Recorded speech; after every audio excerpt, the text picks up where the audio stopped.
Merci au Seigneur pour ce beau cantique et ces beaux témoignages que nous avons écoutés. Dieu est bon. Il a choisi les choses folles du monde pour confondre les sages. Il a choisi les choses viles, dit l'Écriture. Les choses qui ne sont pas viles, ça veut dire vilain. C'était nous, on lève nos mains. C'était nous, il nous a choisis pour nous faire grâce et montrer toute sa grandeur. Dieu est bon, Dieu est tout-puissant. Voilà, que Dieu soit glorifié. Je suis venu ici, je crois, avec un mot de Dieu qui, j'espère, vous encouragera. J'aimerais essayer de donner à mes amis qui sont ici l'envie de devenir des chrétiens. Et puis j'aimerais que le chrétien prenne conscience de qui il est dans le Seigneur. Vous savez, je pensais à ce témoignage que vous avez certainement écouté. Glazo partage cette petite anecdote qui lui est arrivée un jour. Il avait acheté un lot de marchandises, un lot de bijoux, et puis sa femme faisait les marchés, elle vendait un petit peu de la pacotille, des bijoux à pas cher, hein. Et puis il expliquait qu'il avait fait un lot, il avait acheté ces petits bijoux là, et puis il a mis ça en vente sur le marché, et à son grand étonnement, les gens se battaient pour acheter la marchandise. Plein de clients étaient là, tout le monde voulait acheter, et ça l'a étonné un petit peu. Il a dit, c'est curieux, ça. Comment ça se fait que tout le monde veut acheter des bijoux aujourd'hui? Comment ça se fait que tout le monde est autour de ma table? Il s'est rapproché, puis il a regardé un peu de plus près les bijoux. Et quand il a regardé les bijoux qu'il avait achetés, c'était de l'or. Mais il ne le savait pas. Et puis il a dit ça. Il a dit, j'avais de l'or dans les mains, mais je ne le savais pas. Il a arrêté la vente, forcément. Il a changé tous les prix. Il a arrêté la vente, il a dit, on arrête tout, on ramasse tout. S'il n'y a plus rien à vendre, il est reparti avec ses bijoux. Et après, forcément, il a changé les prix. Il avait de l'or dans les mains, mais il ne le savait pas. J'aimerais ce soir, par la grâce de Dieu, essayer de vous montrer qui nous sommes dans le Seigneur. C'est quoi être un chrétien? Qu'est-ce que ça veut dire être chrétien? Vous savez, j'ai eu la tentation de prêcher par rapport au jour que nous sommes. On est dans ce que les catholiques appellent la semaine sainte, c'est-à-dire la fameuse semaine où Jésus est rentré à Jérusalem, où dimanche passé, là c'était la fête des rameaux, Jésus est monté sur le dos de l'ânon, il arrive à Jérusalem, tout le monde l'acclame, et puis quelques jours plus tard, les acclamations vont se transformer en crucifie-le à mort, et Jésus sera crucifié. Nous avons appris aux écoles bibliques que Jésus n'est pas mort un vendredi mais un jeudi.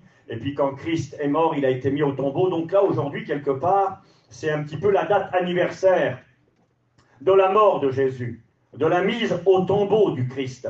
Ça fera dans 8 années, là, dans 8 ans, on est en 2024, et à peu près en 2032, ça fera 2000 ans tout rond, que Jésus est mort à la croix, et qu'il est ressuscité d'entre les morts. Donc, c'est quelque part la date anniversaire, et j'ai été tenté un petit peu de me dire, qu'est-ce que je fais? Je parle de la croix, je parle de Golgotha, je parle de l'agneau, j'aurais pu parler de Pâques également, mais dans mon cœur, le Seigneur m'a dit de vous parler de ce qu'est un chrétien.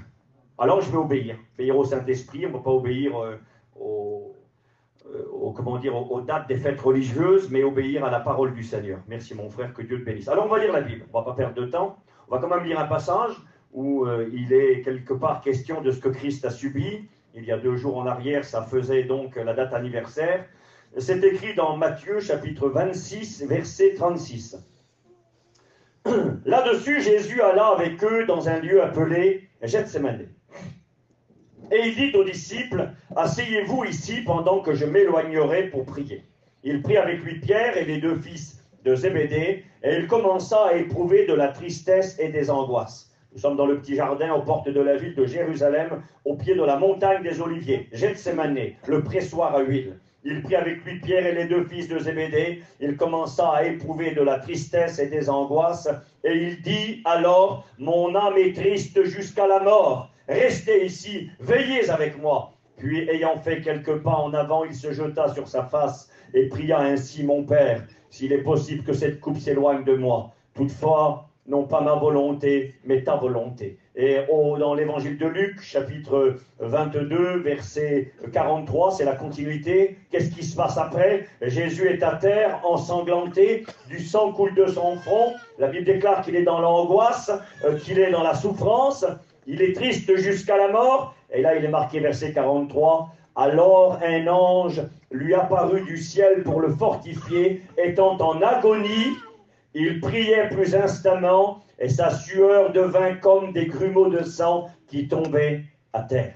Que Dieu soit glorifié. Donc, je vous parlerai un tout petit peu durant ce message de Gethsémani, pourquoi Gethsémani, et qu'est-ce que Jésus a enduré à cet endroit. Mais j'aimerais faire une autre lecture avec vous dans l'épître de Jacques, la lettre de Jacques, le frère de Jésus, au chapitre 5, verset On va lire le verset 13 et puis un verset ou deux ensuite. Je lis pour vous la Bible.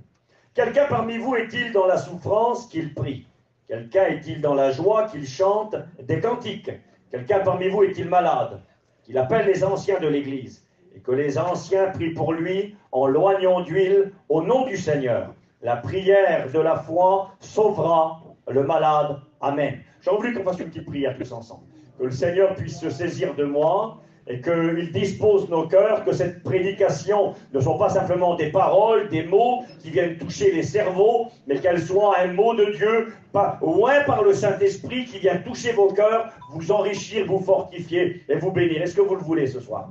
Gloire au Seigneur, c'est ce que l'on veut tous ensemble. J'ai demandé à Boulette de se lever et de faire une prière pour moi et pour chacun d'entre nous.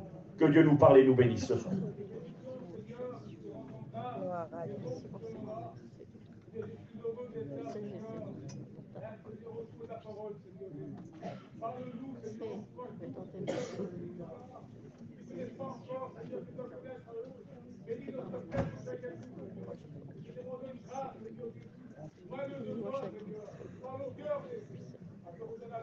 Merci. Merci Seigneur. Voilà, que Dieu soit béni et que Dieu soit glorifié. Le mot chrétien, parce que donc je vous ai dit que j'allais vous parler de ce qu'est un chrétien, donner envie à nos amis de devenir des chrétiens et peut-être donner à prendre conscience à chacun d'entre nous ce que nous sommes. Glazo a dit, j'avais de l'or dans les mains, je ne le savais pas. Et je crois que parfois, nous qui sommes chrétiens, eh bien nous ne sommes pas toujours conscients de ce que nous sommes dans le Seigneur. Vous êtes-vous déjà posé la question, pourquoi est-ce qu'on fait l'onction d'huile à un chrétien? Et pourquoi est-ce qu'on ne fait pas l'onction d'huile à quelqu'un qui n'est pas chrétien? Alors certains vont dire, bah oui, parce que là c'est marqué dans l'épître de Jacques, si quelqu'un parmi vous est malade, donc quelqu'un parmi vous, c'est bien l'Église. Parmi nous, nous qui sommes des croyants, nous sommes l'Église, quelqu'un est malade, qu'il appelle les anciens de l'Église. Les anciens, ce n'est pas les vieilles personnes, ce n'est pas les personnes âgées. Alors nous, par politesse, on le fait généralement quand il y a plusieurs pasteurs et qu'il y a quelqu'un qui est malade, on dira, appelez les anciens. Genre les anciens, c'est les vieux pasteurs. On respecte nos anciens et c'est bien de faire comme ça. Mais en réalité, les anciens, ce n'est pas les vieux pasteurs. Les anciens, c'est les pasteurs tout court. Tu viens d'être reconnu à l'école biblique, tu as 21 ans, tu es un ancien. Dans la parole de Dieu, Tite dira, l'apôtre Paul écrira une lettre à un jeune serviteur, Tite, et il lui dira, c'est moi qui t'ai envoyé pour établir des anciens dans les églises, car il faut que l'évêque, un ancien c'est un évêque veut dire le surveillant du troupeau, le pasteur, le berger. C'est un ministère. Tu viens d'être reconnu serviteur de Dieu, tu es un ancien. Donc je le répète, on respecte nos aînés en âge et on les honore et c'est bien et il faut le faire. Mais quand la Bible dit d'appeler les anciens, il s'agit des serviteurs de Dieu. Donc ce n'est pas mon message. Mais ma question est celle-ci, pourquoi utiliser de l'huile? Pourquoi mettre un petit peu d'huile sur le front de la personne? Généralement, bibliquement parlant, l'onction d'huile, c'était plus qu'une goutte d'huile sur le front. L'onction d'huile, quand vous lisez le psaume 133, qu'il est bon, qu'il est doux pour des frères de demeurer ensemble. Qu'il est bon et doux pour des frères de demeurer ensemble, car c'est là que l'Éternel envoie la bénédiction. Il est écrit, c'est comme l'huile précieuse qui coule sur la tête d'Aaron, qui coule sur sa barbe, qui coule sur ses vêtements, et qui coule sur toute la personne. Donc on a bien compris que l'onction d'huile biblique, n'était pas une goutte d'eau une goutte d'huile, sur le front d'une personne, mais qu'à l'origine, c'était beaucoup d'huile. Alors aujourd'hui, ça choquerait les gens. Déjà, juste un peu d'huile sur le front, les gens, ils n'aiment pas. Ils n'aiment pas, tu fais l'onction d'huile à quelqu'un, ça dérange. Vous savez, il y a quelques années en arrière, certains de nos anciens, quand ils pratiquaient l'onction d'huile, eh bien, ils mettaient beaucoup d'huile sur les gens. Je pense à Joanito en particulier, quand il faisait l'onction d'huile à une personne, il l'invitait à mettre un vieux maillot ou une vieille chemise, parce que quand il faisait l'onction d'huile, il allait utiliser, je ne sais pas moi, un peu d'huile qui allait couler sur la personne. Et aujourd'hui, donc, ça dérange. Mais il y a tout un symbole. Vous savez, je voudrais vous dire ça. Ce n'est pas mon message, mais je vous donne cette petite réflexion. Vous savez, pour obtenir du Seigneur, pour être béni par Dieu, pour que l'on puisse voir la gloire de Dieu dans nos vies, il faut apprendre à faire comme Dieu dit, sans discuter. Vous savez, on pourrait faire un message, l'obéissance vaut mieux que tous les sacrifices. L'obéissance, croire dans la parole sans discuter. Il est écrit dans le livre de la Genèse au chapitre 6 que lorsque Dieu a donné les ordres à Noé de construire le fameux bateau, l'arche de Noé, 150 mètres, 25 mètres, 15 mètres de haut, une fenêtre, une porte, c'était assez le bois utilisé, quel matériau, comment faire. Il est écrit que Noé exécuta tout comme l'Éternel le lui avait dit et il fut sauvé avec sa famille. Il a obéi, il a fait sans discuter, il ne s'est pas permis des fantaisies. Je me suis imaginé un petit peu ce grand bateau, 150 mètres de long, 25 de large, 15 mètres de haut, une fenêtre. Elle ne veut pas dire la fenêtre là. Une fenêtre, 150 mètres. Moi j'aurais mis 50 fenêtres. On aime bien les fenêtres, des fenêtres de tous les côtés. Imaginez la salle ce soir, là, regardez. Il y a 5 fenêtres, 5-6 fenêtres là. Mais une petite fenêtre là, regardez voir le bateau, il arrive la fenêtre là. Non mais c'est de la folie. Mais Dieu sait ce qu'il fait. C'est lui qui a raison. C'est pas toi, c'est pas moi. Et quand on obéit, il y a quelque chose qui découle, qui s'appelle la bénédiction. Dans l'obéissance. Eh bien, Noé a obéi, et puis ils ont été épargnés. Et puis tout au long de l'Écriture, vous trouvez ce principe biblique, l'obéissance à Dieu. Obéir quand Dieu dit sans discuter. J'aime bien ce petit passage là, dans l'Évangile de Jean, au chapitre 9. Regardez ce qu'il est écrit. C'est marqué, un homme était aveugle de naissance, et il est écrit, on interrogea cet homme, c'est marqué, ils lui dirent donc, comment tes yeux ont-ils été ouverts? Écoutez bien, il répondit, l'homme qu'on appelle Jésus a fait de la boue, il l'a mis sur mes yeux, et il m'a dit, va au réservoir de Siloé, et lave-toi. J'y suis allé, je me suis lavé, et j'ai retrouvé la vue, c'est tout, tout simple. Il m'a dit, va là-bas, fais comme ça, et puis tu verras, c'était fou ça. Qu'est-ce que ça coûte? Il y a de la boue sur mes yeux, et je vais aller là-bas. Oui, je vais y aller. Alors il y va, sans tout comprendre, mais en obéissant. Siloé signifie envoyer, et il va aller là-bas dans cette petite source, en bas de la ville. C'est assez d'ailleurs, assez pentu pour y aller, mais il va y aller, et quand il se lave les yeux, ses yeux se sont ouverts. Et tout au long de la Bible, la pêche miraculeuse, jette ton filet. Enfant, n'avez-vous rien à manger? Non, jetez votre filet du côté droit. C'est pas la logique humaine. Je l'ai rappelé encore récemment, la plupart des gens sont gauchers, et quand tu es dans un droitier, pardon, et quand tu es dans un bateau et que tu veux jeter un filet, tu mets ta jambe gauche à l'avant, tu prends le filet dans ta main droite, et tu le jettes à gauche. C'est comme ça qu'on jette un filet. À droite, c'est emprunté. Il est écrit que Jésus dira, jette ton filet du côté droit. C'est marqué qu'ils vont obéir, ils ne pouvaient plus retirer le filet tellement qu'il y avait du poisson. Dans l'obéissance à Dieu, il y a la gloire de Dieu. Et concernant la guérison miraculeuse à laquelle on aspire, alors je ne dis pas qu'il faut utiliser 500 litres d'huile, mais je crois que l'obéissance à Dieu. Faire comme Dieu dit. Au début de notre mission, le frère de mon papou, André, était malade. Il avait un problème, il avait une sinusite, une grosse sinusite, et puis c'était très, très, très grave. Il était très mal. Et puis il est allé voir Mans à l'époque, et il a demandé à Mans de prier pour lui, de lui faire l'onction d'huile. Il était chrétien, il voulait l'onction d'huile. Et Mans Inda, à l'époque, il ne savait pas trop comment s'y prendre. Il ne savait pas, c'était le début de la mission. Il était tout juste prédicateur. Comment faut faire? Et il s'est rappelé des versets de la Bible. Le psaume 133, justement. Qu'il est bon et doux pour des frères de demeurer ensemble. C'est comme l'huile précieuse qui coule sur la tête d'Aaron. Aaron, c'était le frère de Moïse, c'était un serviteur de Dieu, c'était le choisi de l'Éternel, le sacrificateur. C'est comme l'huile précieuse qui coule sur la tête d'Aaron, qui coule sur son visage, sur sa barbe, sur ses vêtements. Il s'était rappelé beaucoup d'huile.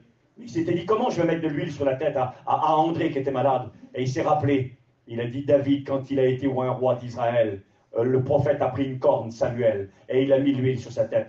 Alors il a eu cette idée d'enfant, très simple, il voulait obéir. Il a fait une corne avec du plastique assez grande, il a mis un demi-litre d'huile à l'intérieur, et il l'a versé sur la tête à André. On aurait été là, on aurait dit, non, pas inutile, pensez ce que vous voulez. Il a versé le demi-litre d'huile sur la tête à André, et quand il a fini l'onction d'huile, André était complètement guéri. Il est devenu le deuxième prédicateur de la mission. Dieu bénit et honore l'obéissance comme un enfant. On est devenu peut-être trop intelligent et trop compliqué, mais efforçons-nous d'obéir à la parole de Dieu et nous verrons la gloire du Seigneur. Donc, utilisez de l'huile. Mais pourquoi de l'huile? Bien sûr, certains me diront, je viens de le dire, pour obéir, c'est bien. Acceptons de faire sans tout comprendre, même qu'on n'a pas toutes les réponses. Mais en réalité, des réponses, il y en a. Je vous ai dit tout à l'heure que j'allais essayer d'expliquer ce qu'est un chrétien. Le mot chrétien est marqué 3 fois dans la Bible. Vous le trouvez dans les Actes des Apôtres, au chapitre 11, verset 26, la première fois. Actes des Apôtres, chapitre 26, verset 28. Et première lettre de Pierre, chapitre 4, verset 16. Je vous lis la Bible. Acte 11, 26, il est écrit que c'est à Antioche que pour la première fois, les disciples, parce qu'on les appelait disciples auparavant, ou on les appelait les Nazaréens, ceux qui croyaient en Jésus de Nazareth. Mais il est écrit que c'est à Antioche que pour la première fois, les disciples furent appelés chrétiens. C'est pas eux qu'on dit nous sommes chrétiens, c'est les gens du dehors, les inconvertis, qui les ont appelés chrétiens. Il semblerait que c'était une moquerie au départ. Vous savez, c'est un peu comme les gens des fois qui nous appellent les Alléluia. Hein, ils parlent de nous, ils disent les Alléluia, ils sont venus, ils ont monté le chapiteau, les Alléluia. Mais ils ne savent pas qu'en disant cela, quelque part, ils glorifient Dieu. Parce que Alléluia veut dire gloire à Dieu, louange à l'Éternel. Ceux qui louent Dieu, quand ils disent ça, c'est comme ça qu'ils nous appellent. Merci Seigneur. Eh bien, les ennemis de l'Évangile, pour se moquer, parce que les chrétiens parlaient beaucoup du Christ, du Christos, du Christ, eh bien, ils les ont appelés les chrétiens. Et puis, il semblerait que c'était l'idée d'une moquerie un petit peu. Et puis, dans Acte 26, verset 28, c'est un roi cette fois-ci, le roi Agrippa. Il a l'apôtre Paul devant lui. Paul est arrêté parce qu'il prêche l'Évangile, et Paul va parler de Jésus. Il va parler de la mort de Jésus, de la résurrection du Christ. Il va parler du Seigneur, et puis le roi, à un moment donné, lui dit, Paul, tu vas bientôt me persuader de devenir chrétien. Une deuxième fois. Le mot chrétien est marqué 3 fois. Ils furent appelés chrétiens. C'est beau, c'est les gens du dehors qui ont parlé des chrétiens. Ils n'ont pas dit « je suis chrétien ». Non, les gens ont dit « ces gens-là, ils ne sont pas comme les autres ». Un chrétien, c'est quelqu'un qui n'est pas comme les autres. Il n'a pas besoin de parler, forcément. Sa vie parle. Sa vie montrera qu'il n'est pas comme tout le monde. C'est un chrétien. Ils les ont appelés chrétiens. Et puis là, il est écrit, nous l'avons lu, « Le roi Agrippa, tu vas bientôt me persuader de devenir chrétien ». On devient chrétien, très important. Vous savez, ça me dérange un petit peu lorsque quelqu'un rend témoignage et dit « moi, j'ai toujours été chrétien ». Je suis né dans la mission, je suis né dans les réunions, j'ai toujours été chrétien. Ça ne marche pas, ça. Même que tu es né dans les réunions, ça ne fait pas de toi un chrétien. Il y a un pasteur qui disait, c'est pas parce que tu restes 20 ans dans un garage que tu deviendras une auto. Ben oui. Tu restes 20 ans dans le garage, tu ne deviens pas une auto. Pourtant, dans les garages, il y a des autos à l'intérieur. Le fait de venir à la réunion, c'est bien. D'avoir des parents chrétiens, c'est merveilleux. Mais pour devenir un chrétien, les frères l'ont rappelé ce soir, il faut naître de nouveau. Que tu sois un brigand, que tu sois Jacques Messrine, ou que tu sois, excusez-moi, Mère Teresa, qui donne sa vie pour les malheureux là-bas à l'étranger, il faut naître de nouveau. Les gens gentils, les gens religieux, c'est plus dur pour un gentil, c'est plus dur pour un religieux, parce qu'il a le sentiment qu'il mérite le ciel. Ben, personne ne mérite le ciel. Il n'y a pas un juste, pas même un seul. Tous sont pécheurs et privés de la gloire de Dieu. Mais tous sont gratuitement justifiés par la foi en Jésus-Christ. Il faut naître de nouveau. Alors on devient chrétien. Par le fruit d'une rencontre, d'une expérience qui s'appelle la nouvelle naissance. Et puis le 3e verset, 1 Pierre chapitre 4 et verset 16, l'apôtre Pierre dira, si quelqu'un souffre comme chrétien, qu'il n'en ait point honte, mais que plutôt il glorifie Dieu à cause de ce nom. C'est beau ça, hein? Glorifier Dieu pour le nom de chrétien. Un chrétien est quelqu'un qui peut souffrir parce qu'il est convaincu, parce qu'il sait en qui il a cru. Un chrétien, il a une vie qui n'est pas comme les autres. On l'appelle chrétien. Un chrétien, c'est quelqu'un qui a fait une rencontre avec Dieu. Il est devenu chrétien. Alors déjà, sur les 3 petits versets, on pourrait faire tout un message. Mais pourquoi je vous ai lu ces versets? Je vous ai lu ces versets parce qu'en réalité, le mot chrétien, c'est un mot grec. Soyez avec moi. Qui vient du mot Christos. Mais qu'est-ce que ça veut dire en français exactement? Christos, le Christ, en français, ça se dit celui sur qui on verse de l'huile. C'est ce que veut dire le nom chrétien. D'ailleurs, quand à Antioche, les ennemis de l'Évangile, pour se moquer, appelaient les chrétiens, les disciples chrétiens, ils les appelaient les huileux, ceux sur qui on verse de l'huile. C'est bizarre ça. Quel nom étrange. C'est ce que veut dire le mot Christ. En hébreu, c'est le Messie, le Mashiach, celui sur qui on verse de l'huile, et c'est le nom que Jésus a porté. Alors, on va essayer de comprendre. C'est pourquoi Jacques, dans son épître, dans sa lettre, va inviter, lorsqu'on priera pour les chrétiens, à utiliser de l'huile. En réalité, dans la Bible, dans le Nouveau Testament, les apôtres ont utilisé l'onction d'huile. Une seule fois. Enfin, une seule fois, c'est précisé toujours. Une seule fois, c'est marqué. Ce n'est pas écrit partout, mais j'ai quand même noté le verset, je peux vous le lire. Marc 6, verset 13. Les disciples apôtres chassaient beaucoup de démons et ils faisaient des onctions d'huile à de nombreux infirmes et les guérissaient sur l'ordre de Jésus-Christ. Maintenant, il faut savoir que quand les apôtres pratiquaient l'onction d'huile, ils ne le faisaient qu'aux juifs, pas aux païens, pas aux non-juifs. C'est marqué ici, Matthieu 10, verset 5. Tels sont les 12 que Jésus envoya, après leur avoir donné les instructions suivantes. N'allez pas vers les païens, n'entrez pas dans les villes des Samaritains, allez vers les brebis perdues de la maison d'Israël. Donc les apôtres ne prêchaient l'évangile, la bonne nouvelle du royaume de Dieu, que aux Juifs.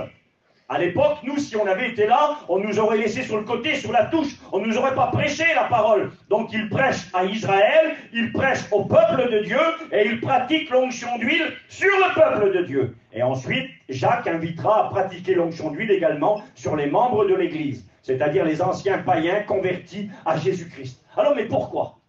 Parce que mettre de l'huile sur la tête de quelqu'un signifie que nous sommes des chrétiens. D'accord, d'accord. Mais qu'est-ce que ça m'apporte à moi de mettre de l'huile sur ma tête? Au-delà du fait de savoir que je suis un chrétien.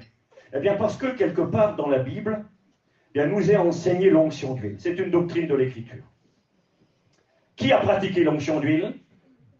À quel moment et pourquoi? Et en regardant un petit peu dans la parole de Dieu, les réponses à ces questions, on va comprendre ce que signifie que d'être un chrétien. On va comprendre la place que nous occupons en Jésus. On va comprendre la valeur que l'on a. Et on va réaliser que quand on fera l'onction d'huile à un malade, c'est pas pour n'importe qui compris. Je m'excuse, nos amis qui sont là ce soir, vous n'êtes pas n'importe qui. Vous êtes une créature de Dieu. Vous êtes aimé de Dieu. Et Dieu vous a tellement aimé qu'il a donné son Fils pour vous. Vous avez un prix énorme aux yeux de Dieu. Et quand Dieu regarde un de ses enfants, il n'a pas le même regard.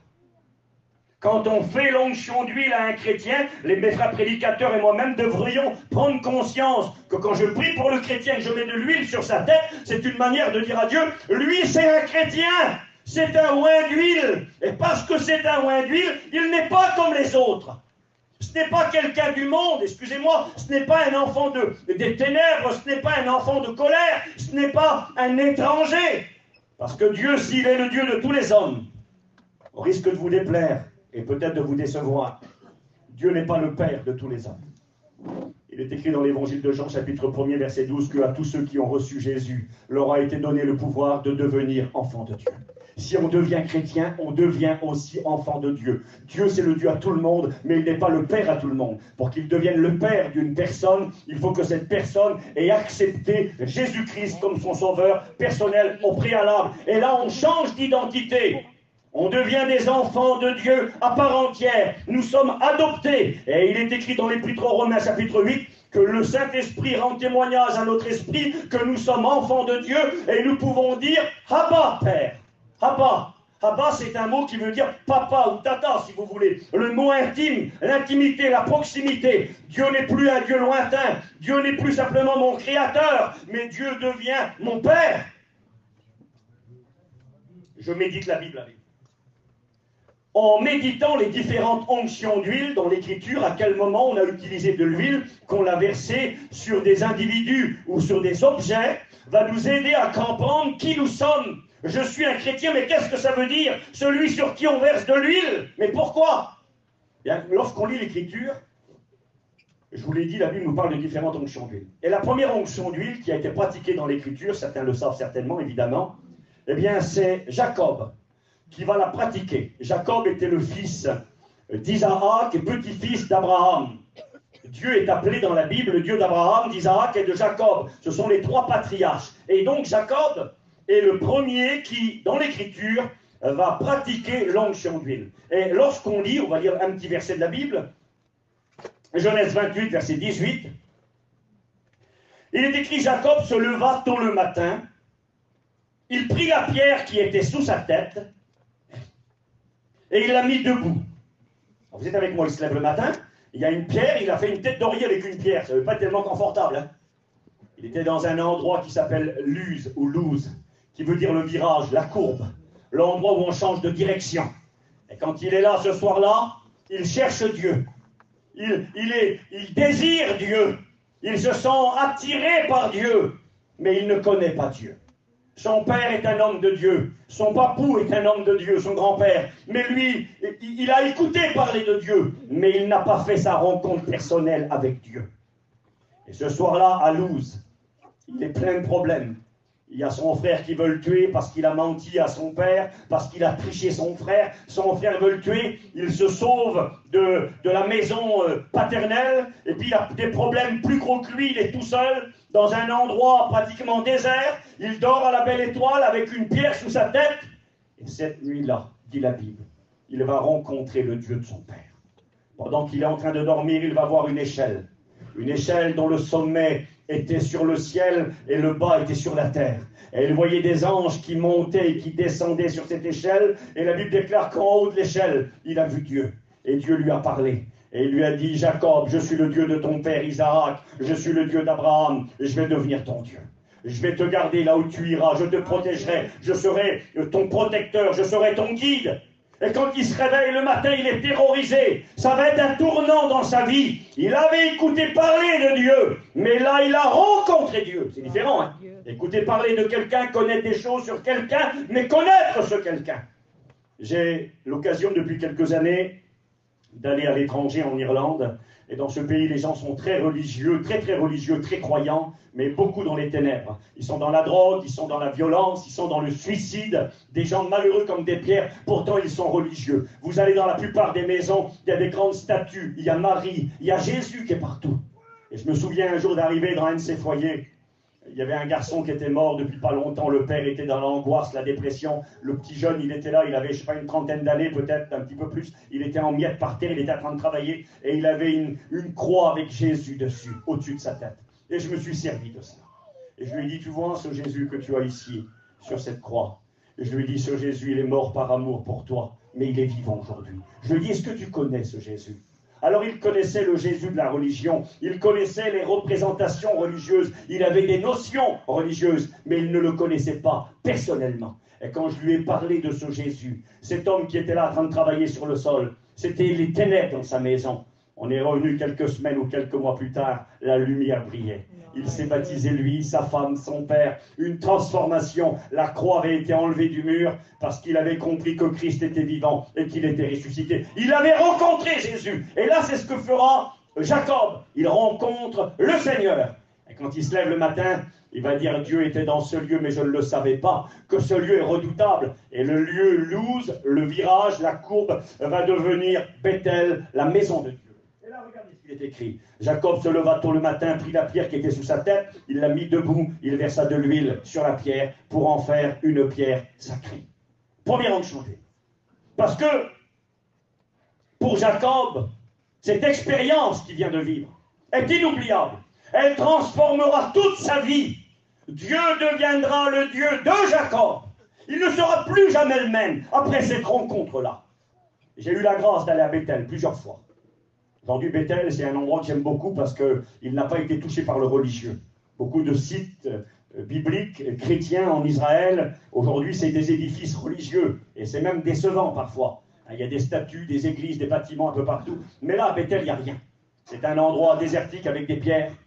Et quand tu es là, tu prends conscience. Des pierres, il y en avait des dizaines, des centaines, peut-être des milliers. Si tu étais allé à Bethel, tu aurais vu des pierres, toi, c'est tout. Mais quand lui arrive à Bethel et qu'il voit cette pierre-là, soyez avec moi. Cette pierre-là, ce n'est pas une pierre comme les autres. Pourtant, c'est qu'une pierre, oui, c'est vrai. Mais quand lui voit cette pierre, il dit, cette pierre, c'est l'endroit où j'ai rencontré Dieu. C'est l'endroit où Dieu s'est révélé à moi. Cet endroit a été pour moi la maison de Dieu. Écoutez-moi, mes amis. Quand Dieu regarde un chrétien, quand les gens du monde nous regardent, qu'est-ce qu'ils voient en nous? Ils voient des pierres. Des vulgaires pierres, des pierres sans valeur, des pierres méprisables.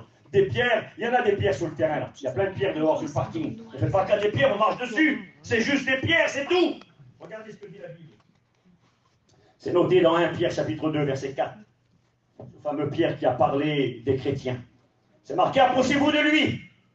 Pierre vivante. C'est beau parce qu'une pierre vivante, ça n'existe pas. Toutes les pierres sont mortes. Toutes les pierres sont mortes. Même les pierres précieuses. Même le diamant est une pierre morte. Même le topaz, l'émeraude, ce sont des pierres mortes, même si elles sont précieuses. Et là, il est écrit ceci. Approchez-vous de lui, pierre vivante, rejetée par les hommes, mais choisie et précieuse devant Dieu. Ne savez-vous pas? Ne savez-vous pas? Il faut prendre conscience. C'est écrit dans la parole de Dieu que nous sommes des pierres rejetées par les hommes. Quand tu rejettes quelque chose, c'est que tu n'en veux pas, c'est que ça ne vaut rien. Quand le monde te regarde, quand le monde me regarde, il ne voit rien. Il voit les pauvres gens que nous sommes, il voit notre lourd passé, il voit nos misères, et puis il nous a vite catalogués, bon à rien, inutile. Et puis je ne sais pas quelle est ta vie ce soir, mais c'est comme ça que le monde nous regarde, même si nous sommes des chrétiens. Le monde nous prend pour rien, nous méprise. Mais quand Dieu regarde un chrétien, quand tu fais l'onction d'huile à un chrétien que tu mets de l'huile sur sa tête, c'est une manière de dire à Dieu, tu vois, cet homme que je prie là, excusez-moi, ce n'est pas une pierre parmi les pierres dans la carrière du monde. Ce n'est pas un homme du monde qui est là, loin de Dieu. Cet homme-là, c'est une pierre vivante. Cette femme, c'est une pierre vivante. C'est marqué pierre précieuse. Et je vous l'ai dit tout de suite. Une pierre précieuse, c'est un diamant. Une pierre précieuse, c'est une émeraude. Une pierre précieuse, c'est une topaze. La Bible donne des noms aux différentes pierres. Quand le Seigneur voit un chrétien, c'est une manière de dire, c'est l'expérience de Jacob. La vulgaire pierre de Bethel, pierre parmi les pierres, est pour lui quelque chose d'inoubliable et de grande valeur. Regardez ce que j'ai noté.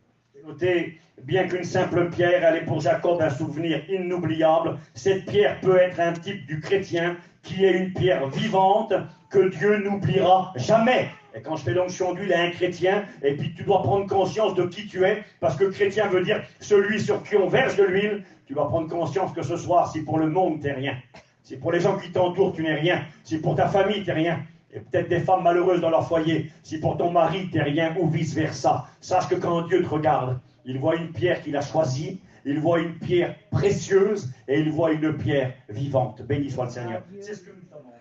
Et la deuxième onction d'huile qui sera pratiquée dans la Bible, vous la trouvez dans Exode, chapitre 40 et verset 9. Il est écrit, tu prendras de l'huile de consécration et tu en verseras sur le tabernacle, la tente sacrée et tout ce qu'elle contient. Tu la consacreras de cette façon avec tous ses ustensiles. Ensuite, elle sera vraiment à moi. Le tabernacle, cette toile de tente qui avait été construite sur ordre de Dieu par Moïse. Elle avait tout autour des parvis. Elle faisait 50 mètres de long sur 25 mètres de large. C'était un grand bâtiment quand même. Et puis là, Dieu va dire à Moïse, il va lui dire, tu vas prendre de l'huile de consécration. Et tu vas mettre de l'huile partout sur cette toile de tente. C'était une simple tente. Elle était faite avec différentes matières. La Bible parle. Elle avait 4 couleurs. On utilisait des peaux de dauphins. On utilisait des peaux de chèvres, d'animaux qu'on avait teints. Et elle représente en réalité la personne de Jésus lui-même. Les 4 couleurs. Et il y avait du pourpre, couleur des rois. Il y avait du cramoisi, couleur du sang qui coule. Il y avait le blanc, couleur de la sainteté, de la pureté. Et il y avait le bleu, couleur du ciel. Parce que Jésus, il est Dieu, il vient du ciel. Il est blanc parce qu'il est saint en tant qu'être humain. La couleur du pourpre, c'est parce qu'il est le roi des rois, le roi d'Israël. Et la couleur cramoisie, c'est parce qu'il était le serviteur souffrant qui était venu pour donner sa vie et donner son sang pour acheter l'humanité. Il y avait tout ce symbole dans cette toile de tente. Et puis il est écrit que Moïse va prendre de l'huile. Combien d'huile? Des dizaines de litres, peut-être des centaines de litres d'huile. Et elle va mettre de l'huile partout sur la tente. Et Dieu va dire ceci, quand tu auras mis de l'huile sur la tente, tu la consacreras de cette manière. Ensuite, elle sera vraiment à moi. Cette vulgaire tente, faite par des mains d'hommes, deviendra la maison de Dieu. La maison de Dieu, l'endroit où Dieu descendait de son ciel de gloire, l'endroit où il se rencontrait avec Moïse et le peuple, l'endroit où Dieu va parler. C'était un endroit extraordinaire où on obtenait le pardon des péchés. Une simple tente qui deviendra la maison de Dieu. Regardez ce qu'il est écrit. C'est marqué dans la parole de Dieu, 1 Corinthiens chapitre 3 verset 16. Ne savez-vous pas que vous êtes le temple de Dieu et que le Saint-Esprit habite en vous? Éphésiens 3 verset 17. Christ habite dans vos cœurs par la foi. Jésus a dit, moi et mon Père, Jean 14, 23, nous viendrons et nous ferons notre demeure chez toi. Un chrétien, écoutez-moi bien, ça paraît peut-être rien ce que je vous dis, pourtant c'est grand. Un chrétien, c'est mon corps. L'apôtre Paul va comparer son corps à une tente. Il va dire, je vais bientôt quitter cette tente. C'est-à-dire une demeure fragile. Une tente, c'est fragile. Et notre corps est fragile. Un petit virus, un petit microbe, un petit anévrisme, une crise cardiaque, et badabam, on est parti.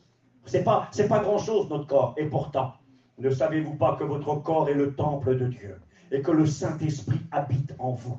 Le petit chrétien sur qui je verse de l'huile, celui qui peut dire à quelqu'un, je suis chrétien, monsieur, je suis chrétien, madame, ça veut dire je suis une pierre vivante, précieuse, choisie par le Seigneur, ça veut dire je suis la maison de Dieu.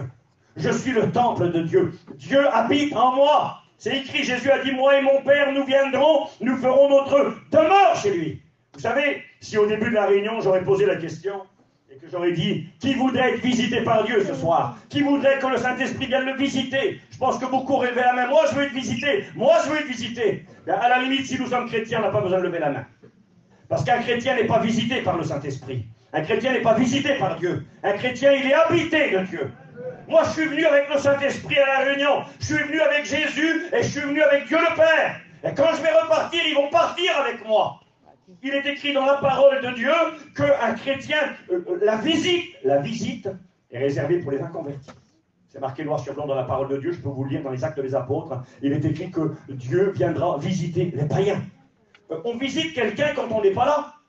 Tiens, je suis venu chez toi te visiter, tu n'étais pas là. J'ai passé 5 minutes, tu n'étais pas là. Ou je suis venu passer 1 heure chez lui, je l'ai visité.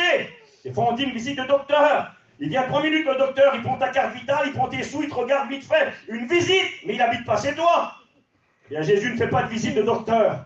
Il ne veut pas juste te visiter dans la réunion, te faire pleurer, te toucher 3 secondes. Il veut habiter dans ta vie. Et un chrétien doit prendre conscience qu'il est habité de Dieu. Il y a Dieu qui habite en Steve. Il y a Dieu qui est là, Dieu le Père. Jésus son Fils et le Saint-Esprit habitent en moi. Je suis le temple de Dieu. Je suis un oint d'huile. On mettait de l'huile sur la toile de tente. C'était la preuve qu'elle était la propriété de Dieu. Elle sera ainsi à moi, dit l'Éternel. Nous lui appartenons. J'avance avec vous.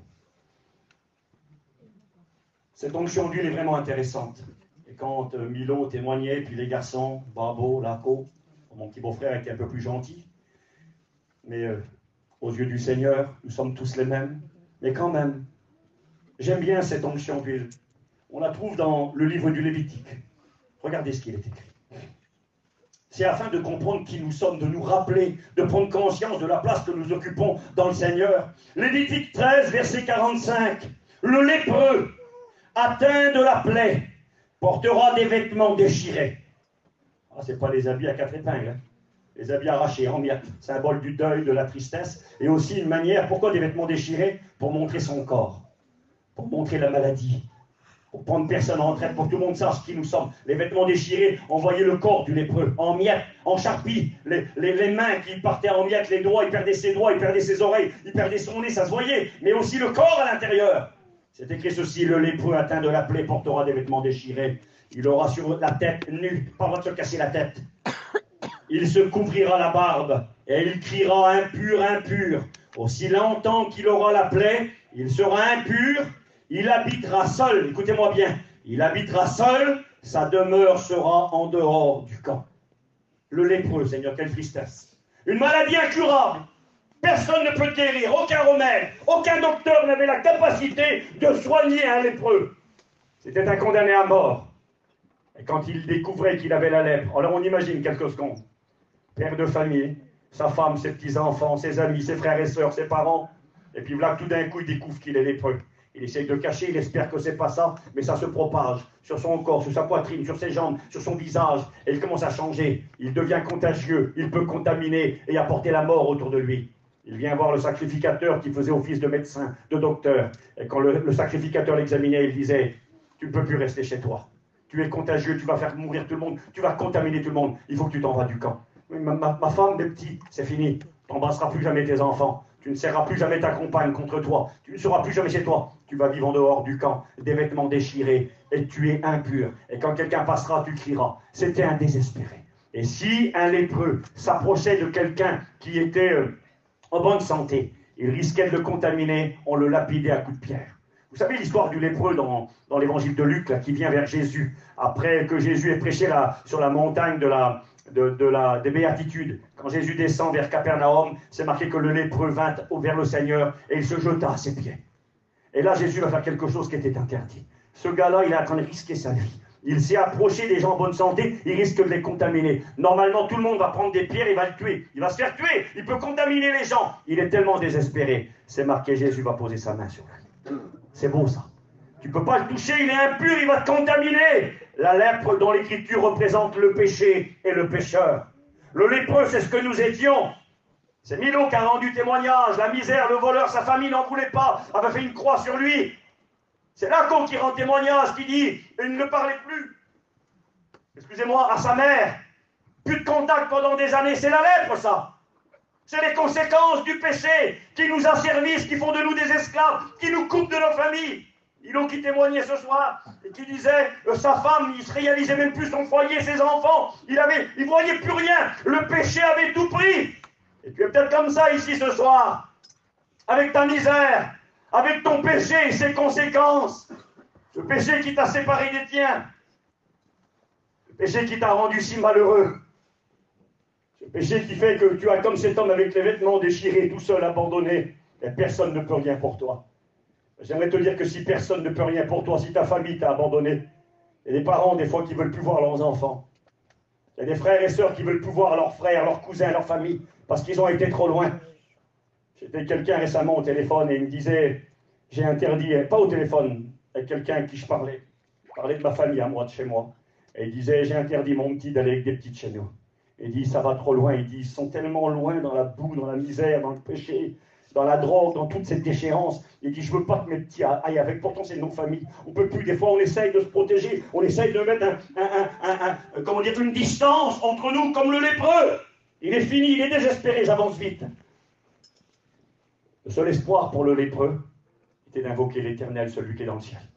Il n'y a que Dieu qui pouvait faire quelque chose pour lui. Et j'aimerais te le rappeler ce soir, il n'y a que Dieu qui peut faire quelque chose pour toi. Et quand ce lépreux désespéré, abandonné, qui avait tout perdu, qui s'était retrouvé tout seul et isolé, invoquait l'Éternel, et quand la grâce de Dieu venait sur lui, la guérison devenait possible. Écoutez-moi bien, et quand le lépreux était guéri, alors il devait faire des rites obligatoires, il devait faire obéir à l'Éternel, offrir des sacrifices. Alors, si on avait le temps, vous verrez comment c'est beau. Je vous invite à le lire chez vous. Parce qu'on n'a pas le temps qu'on voudrait ce soir. Vous lirez chez vous Lévitique au chapitre 14. Et puis quand le lépreux était guéri, c'est marqué, si le lépreux était guéri de sa lèpre, alors il fallait qu'il aille vers le serviteur de Dieu. Il n'allait pas vers sa femme, vers ses enfants, interdit de s'approcher du campement. Il fallait qu'il appelle le serviteur, celui qui lui avait dit, il faut que tu t'en ailles, tu es coupable, tu es contaminé, tu es contagieux, il ne faut plus que tu vives chez toi, va-t'en, vis tout seul. Il est écrit ceci, si le lépreux était guéri, il fallait qu'il aille vers le serviteur, qu'il l'invoque, qu'il l'appelle, et il fallait qu'il vienne avec, c'est terrible, il fallait prendre des oiseaux, il fallait prendre au minimum un agneau. Pâques, c'est la fête de l'agneau qui a été immolé, sacrifié, qui a donné sa vie, qui a été égorgé. Il fallait prendre un agneau. C'est même écrit en réalité 2 agneaux et une brebis. Mais la Bible déclare, s'il est pauvre, il faudra au minimum un agneau. L'agneau, c'est le minimum. Il faut l'agneau, regardez ce qui est marqué. Tu prendras un agneau, tu prendras 2 oiseaux vivants, des pigeons ou des tourterelles purs, du bois, du cramoisi et de l'hysope. C'est marqué, le sacrificateur ordonnera qu'on égorge l'un des oiseaux. Comment c'est étrange? Tu prendras un des oiseaux, tu vas l'égorger sur un vase de terre. Le vase de terre représente le corps humain. Et Jésus est venu vivre dans un corps humain, corps fait de terre. Et il fallait que l'oiseau soit égorgé sur de l'eau vivante. Il prendra ensuite l'oiseau vivant, le bois, qui représente la croix de Golgotha, le bois de cèdre, le cramoisi, qui représente le sang qui a coulé pour les coupables, l'hysope, qui permettait d'asperger, et il les trempera avec l'oiseau. Ah, vous êtes avec moi? On prenait le premier oiseau, on lui coupait la gorge, et on le versait sur de l'eau vivante, de l'eau qui court, hein, une source d'eau qui représente la vie. Et puis on l'égorgeait dessus, et ensuite on prenait l'oiseau vivant, avec du bois, de l'hysope, et on le plongeait dans l'eau. L'oiseau est vivant, on le plonge dans l'eau. Et ensuite on le sortait, et on aspergeait avec cette eau l'ancien lépreux qui avait été guéri, et on faisait s'envoler l'oiseau dans le ciel. En réalité, dans cette histoire, on a Jésus mort à la croix et ressuscité. On a cette colombe pure qui est sacrifiée, qui est égorgée, le sang coule sur de l'eau vivante qui apporte la vie. Et là, l'oiseau, on prend un deuxième, on le plonge dans l'eau, et l'oiseau, il est vivant, le deuxième, et on le jette dans l'air et il s'envole. Il représente Jésus qui mourra sur le bois pour purifier le lépreux et qui ressuscitera. Et puis, j'en viens à l'huile, parce qu'on n'a pas beaucoup de temps. C'est marqué, il égorgera l'agneau. Verset 14. Le sacrificateur prendra du sang de la victime de culpabilité. Il prendra de son sang. Après avoir plongé le petit pigeon, là, la petite colombe dans l'eau, et puis qu'elle s'est envolée. Ensuite, il prend l'agneau, il l'égorge. Écoutez-moi, il prend le sang de l'agneau, il en mettra sur le lobe de l'oreille droite, ici. L'oreille est sanctifiée. Il va purifier ce qu'il écoute et ce qu'il fait rentrer à l'intérieur de son cœur. Sur l'oreille, du sang. Il en mettra sur le pouce de la main droite. Ça, c'est l'action, c'est la pratique des œuvres. La main droite, la force. Il en mettra sur le gros orteil de son pied droit, c'est la marche. Le sacrificateur prendra ensuite de l'huile. Voyez, après avoir mis le sang, premièrement, le sang de l'agneau qui a coulé pour purifier nos péchés à Golgotha. Il prendra ensuite de l'huile. Et il est écrit, il en versera dans le creux de sa main gauche. Le sacrificateur trempera le doigt de sa main droite dans l'huile qui est dans le creux de sa main gauche. Il en fera avec le doigt 7 fois l'aspersion de l'huile devant l'Éternel. Le sacrificateur mettra de l'huile qui lui reste dans la main, sur le lobe de l'oreille droite, sur le pouce de la main droite, sur le gros orteil du pied droit, par-dessus le sang de la victime. Le sacrificateur mettra ce qui lui reste dans sa main sur la tête, ensuite, de celui qui se purifie, et le sacrificateur fera pour lui l'expiation. Et ensuite seulement, il pourra rentrer chez lui. Ici, nous avons le symbole de la personne que nous étions autrefois. Nous étions des lépreux condamnés, perdus, sans espoir, des pierres rejetées par les hommes. Nous étions une vulgaire cabane sans valeur. On n'était pas le temple de Dieu, on n'était pas le temple du Saint-Esprit. On était là, seul, vide à l'intérieur. Et puis il est venu. Il a fait de nous des pierres vivantes. Il a fait de nous des pierres précieuses. Il a fait de nous sa maison sans temple. Et il a fait de nous des anciens lépreux sanctifiés, purifiés par le sang de l'agneau et mis à part par le Saint-Esprit de Dieu. Mon oreille a été sanctifiée, je n'écoute plus n'importe quoi. Je ne laisse pas rentrer n'importe quoi dans mon cœur. C'était le cas avant. Ma main aujourd'hui ne fait plus n'importe quoi. Comme l'a rappelé mes frères qui ont témoigné, ces mains-là ne choravent plus, elles ne battent plus les gens. Ces mains-là aujourd'hui, elles servent le Seigneur. Elles travaillent pour Dieu. On les met sur les malades pour prier pour un malade. Ici à l'église, tout à l'heure on l'a rappelé que quand on est venu avec mon beau-frère, on a pu travailler, on a eu la grâce de travailler avec Boulette, de refaire ce petit local, de repeindre le toit, de repeindre. Mais aujourd'hui, ces mains-là travaillent pour Jésus. Autrefois, elles ne travaillaient pas pour le Seigneur, elles faisaient des choses qui n'étaient pas la gloire de Dieu. Ces pieds-là, autrefois, ils allaient dans les boîtes de nuit, ils allaient dans les bars, ils allaient dans les vilains endroits. Aujourd'hui, ils vont à la réunion, ils vont à la convention, ils vont dans les retraites spirituelles, ils vont visiter les gens dans les hôpitaux, ils vont dans les prisons. Ça a changé, la marche a changé. Mais qu'est-ce qui s'est passé? Je suis un ancien lépreux. Et là, nous avons cette onction d'huile. Et une fois qu'il était moins d'huile, on lui disait, c'est bon. Retourne chez toi, va prendre ta femme dans tes bras, va prendre tes petits-enfants dans tes bras. C'est le témoignage de Milo et de tous ceux qui sont là ce soir, qui sont devenus des chrétiens. Hein, on est devenus des pères pour nos enfants, des époux pour nos compagnes. Les femmes sont devenues des vraies épouses pour leurs maris. On est devenus des gens honorables, des gens sérieux. Mais que s'est-il produit? Nous avons été choisis, nous avons été lavés par le sang de l'agneau et scellés par le Saint-Esprit. Parce que cette huile représente la vie du Saint-Esprit. Nous sommes des chrétiens, des oins d'huile, pierre vivante. Aujourd'hui, pierre choisie, temple de Dieu, ancien lépreux. J'avance avec vous rapidement. Vous savez, je crois que c'est important de considérer. Parce que je suis presque sûr que si au début de la réunion, on aurait demandé à beaucoup de chrétiens, pourquoi on met de l'huile sur votre tête? Je ne sais pas. Je ne sais pas, parce que je crois que c'est marqué dans la Bible, il faut mettre de l'huile. Mais pourquoi faire? C'est une manière de dire, quand tu mets de l'huile, pasteur, et toi, chrétien, quand tu la reçois sur ton front, Seigneur, je réalise qui je suis en toi. Je ne suis plus le lépreux du monde qui m'a lavé, purifié, sanctifié. J'ai le droit, Seigneur, de venir devant toi. Je suis ta maison, ton temple, tu habites en moi, je t'appartiens. Regardez ceci, c'est intéressant. J'ai noté, dans cette onction d'huile qui a été pratiquée, ça c'est beau, je l'ai dit tout à l'heure, je le répète, c'est pas grave, on pratiquait l'onction d'huile sur les rois. Oui, c'est marqué. 1 Samuel 10, verset 1er. Samuel prit une petite bouteille d'huile, il la verse sur la tête de Saül, qui deviendra le premier roi d'Israël, et il l'embrasse. Et il lui dit, le Seigneur lui-même t'a consacré pour que tu deviennes le chef de son peuple qui lui appartient. Tu deviendras la tête, le chef, tu vas devenir le roi d'Israël. Et puis plus tard, Dieu choisira le jeune David, 1 Samuel 16, verset 12 à 13. Aussitôt, Isaïe fait venir David. David a le teint clair, avec de beaux yeux bleus. C'est beau ça. Et un beau visage. Alors le Seigneur dit à Samuel, c'est lui. Verse de l'huile sur sa tête pour le faire roi. C'est beau ça. Verse de l'huile pour le faire roi. À partir du moment où il recevra l'onction, l'huile coulera sur lui, il deviendra le roi d'Israël. Samuel prit l'huile et la versa sur la tête de David devant ses frères. L'Esprit du Seigneur descendit sur David. Et à partir de ce jour-là, il ne le quitta plus. Ensuite, Samuel part et il retourne à Rama. L'onction des rois. J'ai marqué le roi est la personne la plus importante au sein du peuple. L'onction est ici le symbole d'un choix particulier, ouvrant les portes à de grands privilèges et à de grandes responsabilités. Quand tu deviens le roi, tu n'es pas n'importe qui. Tu donnes un ordre, on obéit. On devient quelqu'un avec de grands privilèges, mais aussi de grandes responsabilités. Eh bien, j'aimerais quand même vous rappeler qu'il est écrit dans la parole de Dieu concernant les chrétiens et les chrétiennes, dans le livre de l'Apocalypse. Il est écrit au chapitre 1er, verset 8, je crois. Il est écrit à celui qui nous aime et qui nous a rachetés par son sang et qui a fait de nous des rois. Qui a fait de nous des rois. Alors peut-être que c'est rien, vous ne réalisez pas ce que je suis en train de dire. Mais c'est Baalo qui disait ça, notre enseignant. Il disait, du sang bleu coule dans nos veines. Parce que c'est ce qu'on disait autrefois des nobles, des comtes, des barons, des comtesses, des princesses, des rois, des reines. On disait qu'ils avaient du sang bleu. Et Baalo disait qu'il faut prendre conscience que quand tu deviens un chrétien, Tu es un ancien lépreux purifié. Tu es une ancienne pierre de la carrière du monde rejetée, qui est devenue une pierre vivante et précieuse. Tu étais une vulgaire cabane, qui est devenue le temple de Dieu. Mais bien plus, il a fait de nous des rois. Vous savez que dans le ciel, quand on va se prosterner devant le Seigneur, quand on sera dans la gloire, toute l'Église ensemble, à l'enlèvement, il est écrit qu'on se jettera à ses pieds. On se prosternera devant lui. On prendra les couronnes, couronne de vie, couronne de justice. On la jettera à ses pieds et on dira à celui qui nous aime et qui nous a rachetés de tout peuple, de toute langue et de toute nation et qui a fait de nous des rois pour Dieu son Père.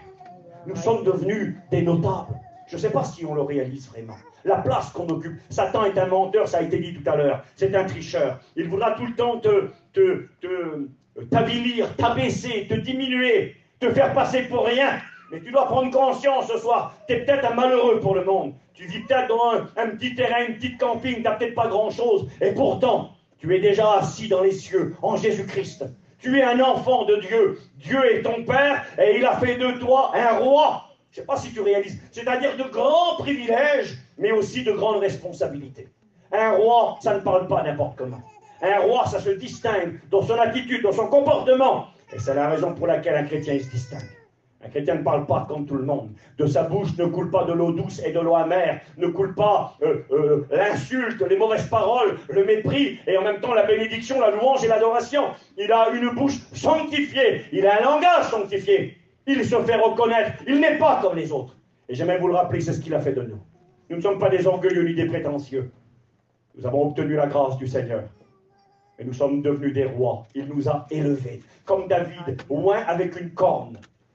La corne représente la force et l'onction. D'ailleurs, pour revenir à Mans, dont j'ai parlé tout à l'heure, eh bien, j'ai pendant longtemps avec Coco utilisé une corne qu'il avait achetée il y a bien longtemps pour faire l'onction d'huile. Il utilisait une corne parce qu'il savait que dans la Bible, eh bien, Samuel l'avait utilisée pour David. Elle représentait la force, la puissance. Et on faisait nous aussi cette onction d'huile avec cette corne, avec tout ce symbolisme. Une manière de nous rappeler que dans le Seigneur, c'est ce qu'il a fait de nous.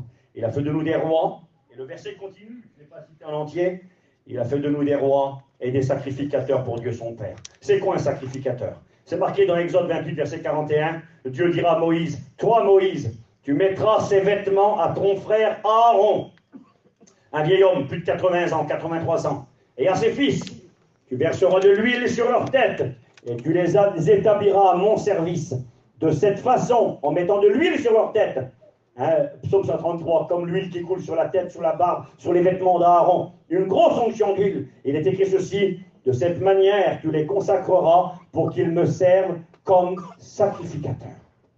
J'ai marqué symbole de la consécration dans une tâche particulière de grande importance. Les sacrificateurs ou les prêtres étaient les intermédiaires entre Dieu et le peuple, les seuls à avoir le droit d'entrer dans sa présence, ce qui est aujourd'hui le partage de tous les chrétiens parce qu'il nous a oints. Je ne sais pas si vous réalisez. On vient des fois à la réunion, et puis on est là malheureux, on est pauvre spirituellement, on manque d'onction, on manque de bénédiction, on manque de cette action de Dieu dans nos cœurs.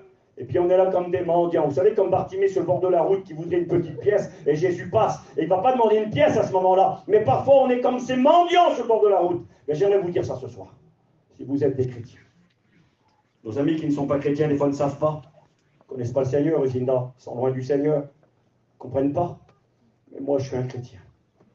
Moi, quand je rentre dans la présence de Dieu, vous savez chez qui je vais? Je vais chez mon Père.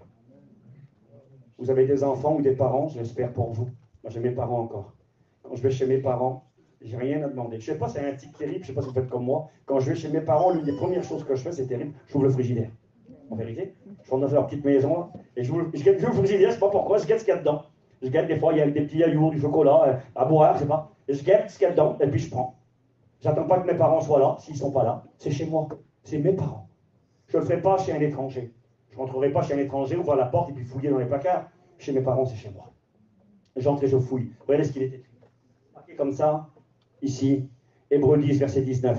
Ainsi donc, frères, puisque nous avons, au moyen du sang de Jésus, une libre entrée dans le sanctuaire.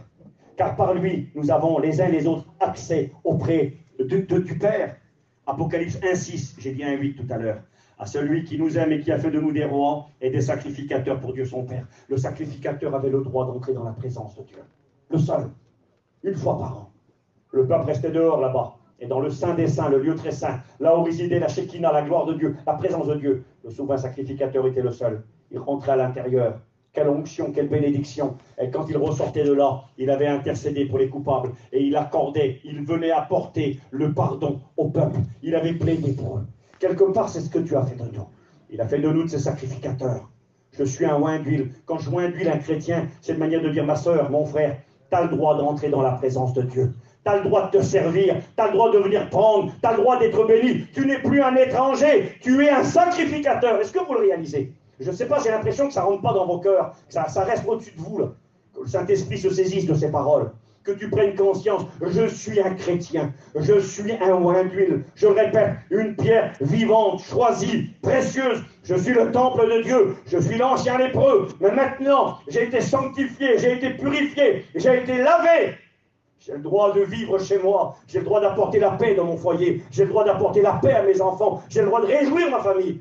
Il a fait de moi un roi. Quel privilège! Bientôt je régnerai avec lui. Je serai assis sur un trône, dit l'Écriture. C'est ce que Christ a promis. À celui qui vaincra, je donnerai autorité sur les nations et je le ferai asseoir sur mon trône, dit le Seigneur. Nous régnerons avec lui. Et nous sommes déjà assis dans les lieux célestes en Jésus-Christ. Et il a fait de nous des sacrificateurs, des pierres précieuses, des sacrificateurs qui ont le droit, qui ont l'accès à la présence de Dieu. J'ai noté ceci. Le mot chrétien, oint d'huile, vient du mot Christ, Jésus. D'ailleurs, Christ est un titre, ce n'est pas un nom, mais c'est devenu tellement important par rapport au Seigneur que c'est devenu quasiment son nom. D'ailleurs, on l'appelle le Christ. Le Christ. Ça veut dire celui sur qui on verse de l'huile. Parce que Jésus, il est le roi par excellence, le roi des rois. Parce qu'il est le grand sacrificateur qui intercède pour les coupables et qui vit aujourd'hui dans le lieu très saint, dans le temple de l'Éternel, dans la présence de Dieu. C'est ce qu'il est, quelque part. Il est cette pierre qui a été rejetée par les hommes, mais qui est devenue la pierre angulaire, la pierre de construction. Il était lui-même le temple de Dieu. Vous voyez, Jésus a correspondu à toutes ces onctions, à part le lépreux. Jésus n'a jamais été le lépreux, mais il a porté notre lèpre sur la croix à Golgotha. Il a été maudit, il a bu la coupe amère du péché à Gethsémane. Gethsémane, le pressoir à huile. C'est ce que ça veut dire, Gethsémane. Là où on presse les olives pour en récupérer l'huile précieuse. L'huile qui était utilisée pour oindre les rois, oindre les sacrificateurs, utilisée pour les onctions d'huile, pour les malades. Eh bien, à Gethsémane, il y avait plein d'oliviers là-bas. Il y avait le jardin des oliviers. C'est là que Jésus est allé. Et à l'intérieur, il y avait, on a appelé ce lieu Gethsémane, il y avait un pressoir. Un pressoir, c'était une grosse pierre dans laquelle on avait fait un sillon et on utilisait une autre pierre très grosse avec du bois. Et on écrasait les olives pour en récupérer l'huile précieuse qui allait servir à l'onction. En Israël, nous avons appris qu'il y avait plusieurs qualités d'huile. Il y avait la première presse, c'était l'huile la plus précieuse, la plus pure. Ensuite, on continuait, on écrasait les noyaux des olives, et elle était de moins bonne qualité. On utilisait la première, mais on écrasait complètement. Et j'aimerais quand même vous dire ça ce soir. Tout à l'heure, j'ai lu volontairement au départ de la prédication Jésus à Gethsémane, qui est écrasé, qui est broyé. Il est broyé par l'angoisse, broyé par la tristesse, triste jusqu'à la mort. Son âme souffre à un point tel que du sang coulera du front du Seigneur. C'est le premier endroit où le sang de Jésus va couler. Il coulera à Gethsémane, pas sous les coups des soldats. Quand les soldats viendront l'arrêter, ils n'oseront pas le frapper. Mais le sang coulera parce que la pression est tellement forte, parce que l'opposition satanique, parce que le poids du péché est tellement lourd, parce qu'il accepte de boire la coupe du péché. Alors Jésus est écrasé, il est broyé, il est brisé pour que l'huile coule. Et cette huile, c'est cette vie du Saint-Esprit qui coule depuis 2000 ans. Cette vie de l'Esprit qui est venue jusqu'à nous. Hein, c'est la folie de Dieu. Le Saint-Esprit vient sur un homme. Le Saint-Esprit vient habiter dans un homme, vient convaincre un homme. Et il te fait naître. Il faut naître d'eau et d'esprit pour hériter du royaume de Dieu et voir le royaume de Dieu. C'est ce qui s'est produit. Et Jésus à Gethsémane a été brisé, telles ces olives qui étaient écrasées pour que l'huile coule. Et l'huile a coulé. Vous savez, c'est peut-être étrange. Aujourd'hui, l'huile a augmenté. Depuis la guerre en Ukraine et en Russie, le litre d'huile, il vaut assez cher. Et pendant un moment, ça valait une fortune. Mais, bibliquement parlant, ça va peut-être vous étonner, mais l'huile était classée parmi les objets précieux. Quand tu parlais de l'or, de l'argent, toutes ces matières qui valent très cher, eh bien, la Bible a mis au même niveau l'huile. Regardez, c'est marqué dans 2 Rois, chapitre 20, verset 13. Ézéchias, le roi, se réjouit de leur arrivée. et il leur fait visiter toute la maison où ils gardent les objets précieux. C'est marqué l'argent, l'or, le parfum et les huiles parfumées. Les huiles parfumées de grande valeur, de consécration, étaient considérées comme les objets précieux. Et quelque part, c'est une manière de nous rappeler que cette huile précieuse qui a coulé sur nous, vous savez, quand je le répète, quand je mets de l'huile sur un chrétien, c'est une manière de rappeler qu'un jour Dieu a versé sur ce chrétien l'huile du Saint-Esprit. Et parce que Dieu a versé l'huile qui a valu cher, il a fallu que Christ paye à Golgotha, il a fallu qu'il donne sa vie, il a fallu qu'à Gethsémane, il accepte de boire la coupe amère du péché. Et parce qu'il a bu la coupe de mon péché, parce qu'il a pris ma lèpre sur lui à Golgotha, lui le Christ, il a fait de nous des Christ. Il a fait de nous des rois.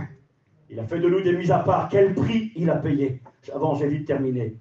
J'ai marqué celui ou celle qui est oint d'huile a de la valeur aux yeux de Dieu et des hommes. Il est saint et hautement apprécié. La place qu'occupe le chrétien en Christ en tant qu'oint, oint d'huile. Galates 4, verset 7. Ainsi, tu n'es plus un esclave. Un esclave, c'est un étranger. Un esclave, il vient, il a juste droit de servir. C'est marqué, Jésus dira un jour, si un esclave a travaillé toute la journée, et qu'il rentre le soir du travail, il est écrit, vas-tu le servir, dira le Christ. Il dira non. Quand il viendra à la maison, il te servira encore. C'est un esclave. C'est ce que nous étions, des esclaves. Esclaves du péché, esclaves de ce qui avait triomphé de nous. Mais il est écrit maintenant en Jésus-Christ, ainsi tu n'es plus un esclave, mais un fils. Et si tu es un fils, tu es aussi héritier par la grâce de Dieu. Je ne sais pas si vous réalisez ça, Seigneur. Que le Saint-Esprit vous saisisse ce soir. Un chrétien, il est tout ce que j'ai dit. La pierre vivante, la pierre précieuse, la pierre choisie. Il est le temple, la maison de Dieu. Réalise qui tu es ce soir. Il est ce roi, il est devenu un noble, il a été élevé. Il a obtenu des grands privilèges et une grande responsabilité. Il est ce sacrificateur, il a le droit, tu as le droit ce soir d'être béni, tu as le droit de te servir, tu as le droit d'entrer dans la présence de Dieu, tu as le droit de t'approcher avec assurance, pleine confiance. Je suis là, je suis chrétien, j'hésite. La table est pleine, oui, mais je ne sais pas ce que j'ai le droit. Mais oui, tu as le droit. Tu es un oint d'huile. Tu appartiens au Christ, il t'a choisi. Il t'a mis à part, il a payé le prix fort pour que l'huile coule sur ta vie. Tu as le droit. Et tu es devenu, tu n'es plus un esclave, tu es devenu un fils. Vous savez, il n'y a rien de plus grand. On peut avoir des fonctions plus grandes. On peut avoir des titres plus importants. J'ai écouté un jour cette petite anecdote, c'était le frère Jimmy, président, qui disait ça. Il disait un père de famille organise un repas de famille avec ses 3 garçons. Et les 3 fils viennent autour de lui sur la table. L'un d'eux est juge. Important, monsieur le juge. Hein. C'est monsieur le juge, il est là sur la gauche. Et l'autre côté, l'autre, c'est monsieur le gendarme. Un peu moins important, mais c'est quand même un gendarme. Et le troisième, c'est monsieur le poubelleur. On ramasse les poubelles de la ville. Le juge est plus important que le poubelleur. Le Premier ministre ou le ministre français est plus important que le ramasseur des papiers en ville. Et il disait, autour de la table, il y a monsieur le juge, il y a monsieur le policier et il y a monsieur le poubelleur. Des niveaux différents. Mais il dit le père, quand il est autour de la table avec ses 3 fils, il voit ni un juge, ni un poubelleur, ni un policier, il voit son fils, il voit son fils, il voit son fils. Et vous savez, ce soir, quand tu te regardes, tu es le petit chrétien de l'église que personne ne connaît. Tu n'as peut-être pas témoigné depuis longtemps, puis tu es un petit peu attristé, tu as l'impression qu'on t'a oublié. Et Dieu te dit ce soir, je ne t'ai pas oublié. Tu es mon fils. Vous savez, il y a des fonctions. Il y a le pasteur qui est derrière l'estrade, qu'on voit plus souvent que les autres. Il y a des gens qui travaillent, qui sont en vue. Il y en a qui jouent de la guitare, ils sont devant, on les voit. Toi, tu es peut-être là au fond, personne ne te remarque, personne ne te voit. Mais si tu es fils de Dieu, il n'y a pas plus grand que toi. Réalise qui tu es en Dieu. Vous savez, les fois, on se crâne de nos familles. On dit, ma famille, c'est un tel. Mon père, c'est un tel. Mon cousin, c'est un tel. Je souris, mais c'est vrai. Notre président qui est parti près du Seigneur, Jimmy, c'était le cousin de tout le monde. C'était le cousin de tout le monde. Mon arrière-arrière-grand-père, c'était le cousin de... Maman, pas loin, arrête, c'est fini. T'es remonté à Noé, t'es arrivé trop loin, là. Et puis des fois, t'as ton cousin Germain, il est sur la place, t'as ton frère, tu le connais pas. Tu le connais à lui, on a un petit peu de famille. Oui, c'est ton cousin Germain, c'est ton frère. Il y a des gens de qui on n'est pas fiers. Des fois, on n'est pas fiers, le buveur, le drogué, le faiseur d'histoire. Des fois, on n'est pas fiers de ses parents, de ce qu'ils ont été, de ce qu'ils ont fait. Moi, je suis fier parce que mon père, à moi, il s'appelle l'Éternel, le Dieu d'Israël. Mon père, moi, c'est pas rien. Mon père, c'est le plus grand. Mon père, c'est le plus fort. C'est le plus gentil. C'est le plus capable. Tu sais pas qui tu es, mais réalise qui tu es. Dieu est devenu ton père. Tu as le droit de te servir. Tu as le droit d'entrer. Réalise ce soir. J'ai quasiment fini maintenant. Luc 15, verset 31. Mon enfant, lui dit le Père, tu es toujours avec moi. Et tout ce que j'ai est à toi. C'est pas beau ça? On a les deux frères là, et puis on a le frère aîné qui n'est pas content. C'est peut-être vous ce soir, parce que tu ne réalises pas qui tu es en Jésus. Tu n'as pas compris que tu es un chrétien. Puis tu fais des reproches à Dieu. Seigneur, c'est pas normal, moi tu me donnes jamais rien. Une petite chèvre pour me réjouir avec mes amis, une petite grillade, j'aurais voulu moi. Puis tu tues le veau gras pour lui, le veau de 300-400 kilos. T'invites tout le village pour lui, mais moi j'ai même pas une petite chèvre pour moi et mes petits copains. Et le père il dit, mais mon fils, tu me fais des reproches. Et toi, tu es toujours avec moi. Et tout ce que j'ai est à toi. Mais t'avais qu'à te servir. Et Satan, il est en train de retailler plein de gens ici, qui ont oublié qui ils étaient, qui ont oublié qu'ils ont le droit de se servir. Ils ont le droit d'entrer dans la présence, ils sont des sacrificateurs. Ils n'ont pas besoin de demander d'être visités, Dieu habite en eux. Réalise qui tu es, combien c'est grand et important. Éphésiens 2, verset 18, j'ai presque fini. Car par lui, Jésus, nous avons les uns et les autres, les uns et les autres. Il n'y a pas de grand, il n'y a pas de petit, il y a les enfants de Dieu, c'est tout. Il n'y a pas plus grand qu'enfants de Dieu. Car par lui, Jésus, nous avons les uns et les autres accès auprès du Père. Dans un même esprit. Ainsi donc, vous n'êtes plus des étrangers. C'est-à-dire, il fallait qu'il le rappelle aux Éphésiens. Même eux, ils sont comme nous, ils semblerait qu'ils étaient comme nous. C'était là, est-ce que j'ai le droit d'être béni? Est-ce que j'ai le droit d'être touché par Dieu? Est-ce que j'ai le droit de recevoir? T'es un chrétien? T'es un oint d'huile? Seigneur, regarde ce que tu as le droit. Car par lui, nous avons les uns et les autres. Rappelle-toi, tu as accès, tu as le droit de venir auprès du Père. Pas d'un étranger, pas d'un Dieu lointain. Excusez-moi, hein, pas le Dieu des musulmans, Allah, là, qui a 500 milliards de kilomètres, qui t'écoute même pas, puis tu trembles devant lui. Moi, je ne tremble pas dans la présence de Dieu. Mon cœur le respecte et l'honore, il est mon Père. Et quand je viens devant lui, je viens devant un Père qui m'aime, un Père qui me comprend, un Père qui me connaît, un Père qui peut tout. Seigneur, quel bon Père. Nous avons les uns et les autres accès auprès du Père, dans un même esprit, par le Saint-Esprit, par l'huile de l'Esprit. Ainsi donc, vous n'êtes plus des étrangers, ni des gens du dehors, mais vous êtes concitoyens des saints, gens de la maison de Dieu. Seigneur, moi je fais partie des gens, on le dit des fois, je ne suis pas un saint. Eh bien, si tu te trompes, si tu es un chrétien, tu es un saint. Saint veut dire être mis à part, être consacré. Vous oindrez d'huile la tente d'assignation et elle sera à moi, elle sera sainte. Nous sommes devenus les saints gens de la maison de Dieu. J'ai quasiment fini. Je voulais juste vous lire une petite note que j'ai marquée ici et on priera le Seigneur. Mais j'avais vraiment dans mon cœur le désir, je sentais que ça venait de Dieu, de vous rappeler ces choses-là. Parce que je crois qu'on a besoin de réaliser ensemble et de prendre conscience de qui nous sommes dans le Seigneur. Je vais arrêter. Vous voyez, j'ai plein de notes ici devant moi. Mais je crois que c'est important. Ce soir, quand vous ferez l'onction d'huile, vous verrez peut-être ça d'une manière différente maintenant. On fait l'onction d'huile à un chrétien, c'est une manière de distinguer, de dire à Dieu, de dire à celui qui vient devant, de dire au pasteur qui va prier pour le malade. Lui, là, c'est pas quelqu'un du dehors, c'est pas un étranger, c'est pas quelqu'un qui n'a pas le droit, c'est pas quelqu'un qui a besoin d'une petite visitation, c'est pas le lépreux qui est dans les ténèbres et qui est dans la misère. Je m'excuse pour nos amis qui sont là. Et puis écoutez-moi bien, si vous n'êtes pas content de ce que je dis, ben devenez chrétien ce soir. Vous savez, des fois, il faut prendre des gants avec les inconvertis. Oui, t'as vu ce qu'il a dit sur nous quand même? J'ai rien dit sur toi. Je te dis que tu peux devenir chrétien. Je te dis que tu peux être au loin de l'huile du Saint-Esprit. Tu peux être cet ancien lépreux. Tu peux être l'étranger qui est devenu l'enfant. Tu peux être adopté. Tu peux appartenir à Dieu. Tu peux devenir un roi, une reine, un prince, une princesse. Tu peux devenir un sacrificateur. Tu peux devenir une pierre vivante. Tu peux devenir le temple de Dieu. Quelle grandeur! Tu repars de là, t'es rentré, t'étais rien. Tu deviens le fils de Dieu. Je ne sais pas si tu réalises quelle grandeur que c'est. C'est possible. C'est ce que nous sommes. Écoutez-moi bien, j'ai fini. Et c'est la raison pour laquelle Jésus est venu sur la terre il y a 2000 ans. Aujourd'hui, c'est la semaine sainte, je l'ai dit. On se commémore Gethsémanée. On se commémore la mort du Christ sur la croix, la mort de l'agneau. Dimanche sera le dimanche de la résurrection, le plus grand jour de l'histoire humaine. C'était ce fameux dimanche matin, quand l'agneau est revenu à la vie. Les deux petits pigeons, un qui était mort, c'est Christ qui donne sa vie, et le deuxième vivant plongé dans l'eau, on le jette en l'air et il s'envole dans les airs. Et Jésus est ressuscité d'entre les morts, il est parti nous préparer une place, et bientôt il reviendra. Mais en attendant qu'il revienne, je dois réaliser qui je suis, et qui je peux devenir ce soir. On prie le Seigneur, s'il vous plaît. Gloire à Dieu, soit béni mon sauveur. Seigneur, nous voulons te dire merci.